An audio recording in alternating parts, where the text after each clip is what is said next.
আজ আমরা প্রিয়ম আর প্রীতেশের একটা দারুণ অনুপ্রেরণার গল্প শুনব, যার নাম আকাশ ছোঁয়া উচ্চাকাঙ্ক্ষা। চলুন তাহলে শুরু করা যাক। আচ্ছা, গল্পটা শুরুই হচ্ছে খুব সাধারণ একটা প্রশ্ন দিয়ে।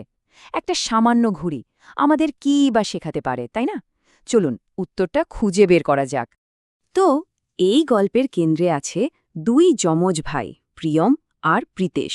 পাড়ায় একটা ঘুড়ি ওড়ানোর প্রতিযোগিতা হবে শুনে ওরা তো দারুণ উত্তেজিত, আর দুজনেরই স্বপ্ন কিন্তু একটাই, জেতা চাই।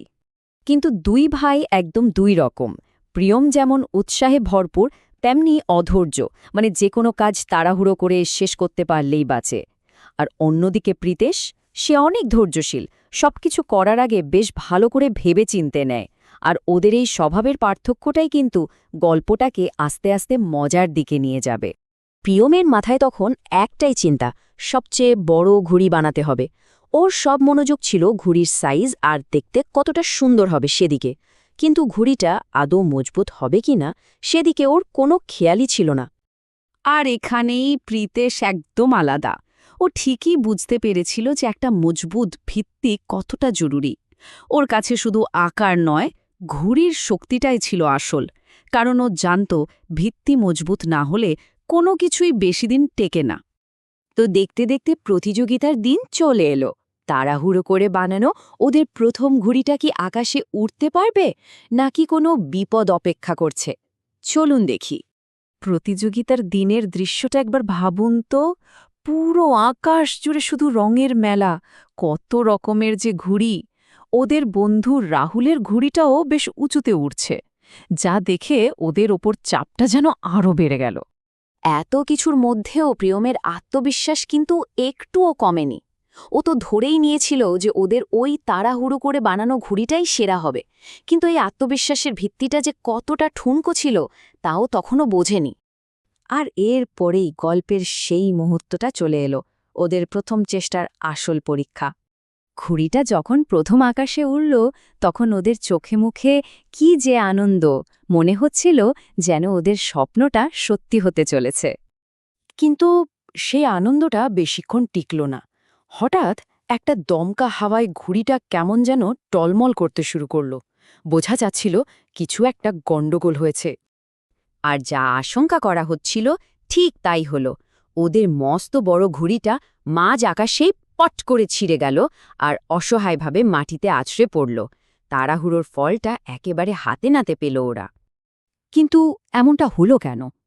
প্রীতেশ সঙ্গে সঙ্গেই কারণটা ধরে ফেলল। ওরা ঠিকমতো আঠাই লাগায়নি।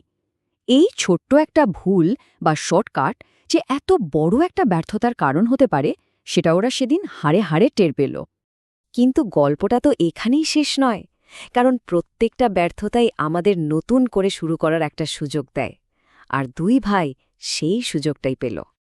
এই কঠিন সময়ে ওদের বাবা এগিয়ে এলেন।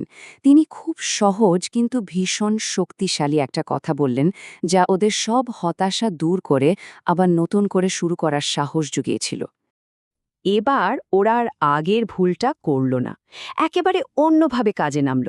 প্রথমে খুব যত্ন করে পরিকল্পনা করল, তারপর ধৈর্য ধরে ঘড়িটা বানালো, আর সবচেয়ে বড় কথা হলো ওরা একসাথে কাঁধে কাঁধ মিলিয়ে কাজটা শেষ করল।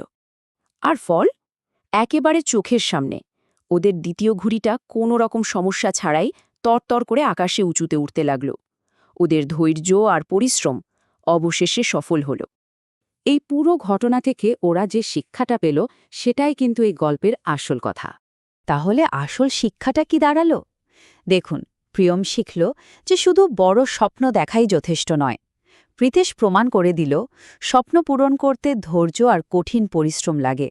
আরবের বাবা মনে করিয়ে দিলেন যে সঠিক পদ্ধতিতে চেষ্টা করলে আকাশটা সবার জন্যই খোলা থাকে। শেষ পর্যন্ত এই গল্পটা আমাদের এটাই শেখায় যে স্বপ্নের ঘুড়ি ওড়াতে গেলে শুধু ইচ্ছের ডানা থাকলেই হবে না, তার সাথে পরিশ্রমের একটা মজবুত সুতোও থাকা চাই। তাহলে এখন প্রশ্নটা হলো, নিজের জীবনের স্বপ্নের ঘুড়িটা ওড়ানোর জন্য কোন জিনিসগুলোর সবচেয়ে বেশি প্রয়োজন বলে মনে হয়? আশা করি এই গল্পটা তার উত্তর খুঁজে পেতে আমাদের সবাইকে একটু হলেও সাহায্য করবে।